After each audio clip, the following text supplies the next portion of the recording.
नमस्कार दोस्तों, मैं हनीफ़ अब्बासी, आपका दोस्त। दोस्तों, आज हम बात करने वाले हैं एक्सेल कंडीशनल फॉर्मेटिंग के बारे में। अगले 3 से 4 मिनट तक मैं आपको बताऊंगा कंडीशनल फॉर्मेटिंग के बारे में। जिन लोगों ने एक्सेल अभी अभी सीखना शुरू किया है उनको बहुत मज़ा आएगा, बहुत मज़ा आने वाला है, देखिएगा। दोस्तों, आपके सामने एक शीट है, एक्सेल शीट है, जिसमें डेटाबेस है उन पैसेंजर्स का जो अलग अलग फ़्लाइट से गए हैं और वो किस किस कंट्री से रिलेटेड हैं, वो आपके सामने है। जैसे बैंकॉक, लंदन या अलग अलग कंट्री जो भी हैं इसमें लिखे हुए हैं सारे। अगर मैं आपसे कहूँ, अगर मैं इस जगह पर कोई दूसरा कंट्री, किसी और कंट्री का नाम लिख देता हूँ, अगर पाकिस्तान लिख दिया सपोज दैट, और फिर मैं इसको इसमें मिक्सअप कर दूँ, अगर फिर मैं आपसे अचानक पूछूँ कि पाकिस्तान कहाँ है, इस कॉलम के अंदर पाकिस्तान कहाँ है, तो आप काफ़ी देर तक इस तरह ऊपर नीचे करोगे और आपको पाकिस्तान नहीं मिलेगा। फिर धीरे धीरे धीरे आओगे, उसके बाद समझ में आएगा ये रहा पाकिस्तान। क्यों नज़र नहीं आया पाकिस्तान हमें अचानक? क्योंकि वो सभी सेल्स एक जैसे लिखे हुए हैं और उसमें ढूंढना मुश्किल है। तो दोस्तों, क्यों ना ऐसा कर दिया जाए कि हर कंट्री के हिसाब से उसका कलर सेट कर दिया जाए। किसी का ग्रीन, किसी का रेड, किसी का येलो, किसी का ब्लैक, किसी का ब्लू, ताकि अगर कोई पूछे पाकिस्तान कहाँ है तो तुरंत पता चल जाएगा, हाँ जी येलो कलर में ही रहा, या बैंकॉक कहाँ है, ब्लैक कलर में ही रहा।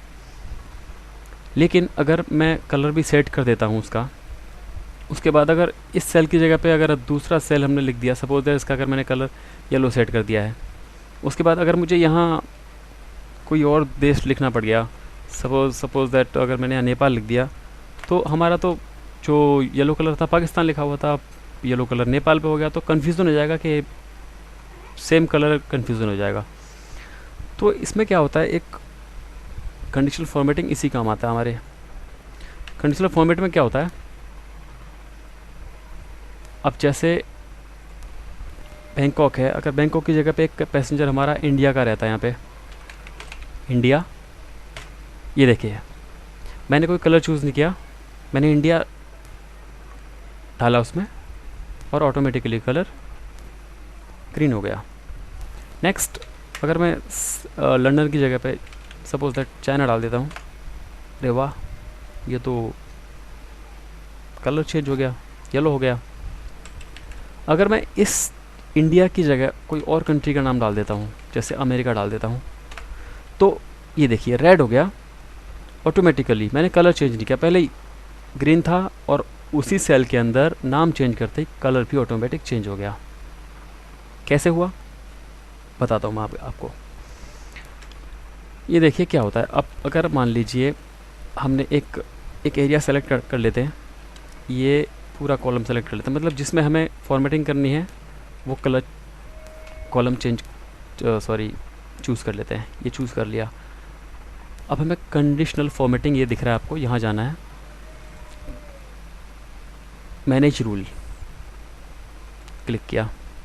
ये देखिए यहाँ मैंने इसमें रूल्स लगाए हुए हैं, red background, white font, yellow background, black font, green background, black font, नीला बैकग्राउंड, ब्लैक फॉन्ट, इसी तरह से ये भी है और उसके आगे भी हो सकता है। अगर हम और चाहें तो न्यू रूल भी ऐड कर सकते हैं। अब ये क्या है देखिए, इसकी तह में जाने की कोशिश करते हैं हमने क्या किया था।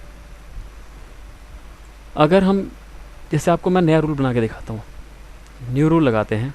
अगर इस पूरे कॉलम के अंदर जो हमने सेलेक्ट किया है, इसमें रूल लगाते हैं हम फॉर्मेट, सेकंड नंबर पे देखिए, format only cells that contains, इसको क्लिक करते हैं। इसका मतलब यह है, अगर किसी सेल के अंदर, पहले हम इसको करते हैं, देखिए सेल वैल्यू है, इसको हम स्पेसिफिक टेस्ट कर देते हैं। अब क्या दे रहा है, स्पेसिफिक टेस्ट, आगे containing, non containing, beginning with और एंडिंग अप।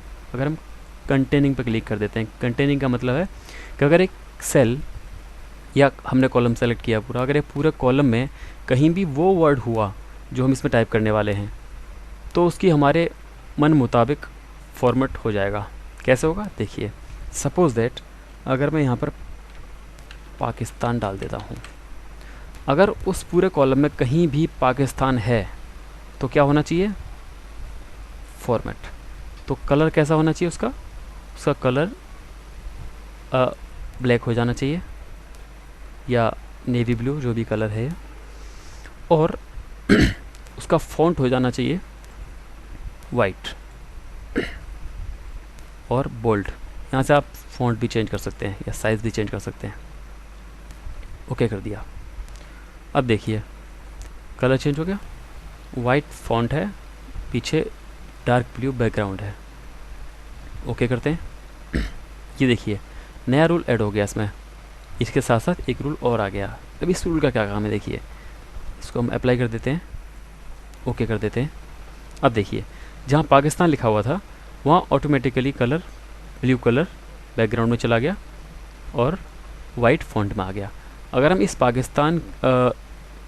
पाकिस्तान को उठाकर अगर हम टाइप करते हैं अमेरिका की जगह पे पाकिस्तान डाल देते हैं तो देखिए इसका भी कलर ब्लू हो गया, जबकि यहाँ रेड था ब्लू हो गया।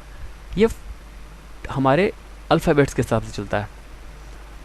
यहाँ अगर हम चाइना इस पाकिस्तान की जगह अगर हम चाइना डाल देते हैं तो देखिए येलो हो गया, है ना कितनी मज़ेदार चीज़। इस पूरे कॉलम के अंदर हम कहीं भी अगर हम कुछ भी डाल देते हैं जो हमने रूल बनाए हुए हैं उसके हिसाब से, तो ये देखिए ये देखिए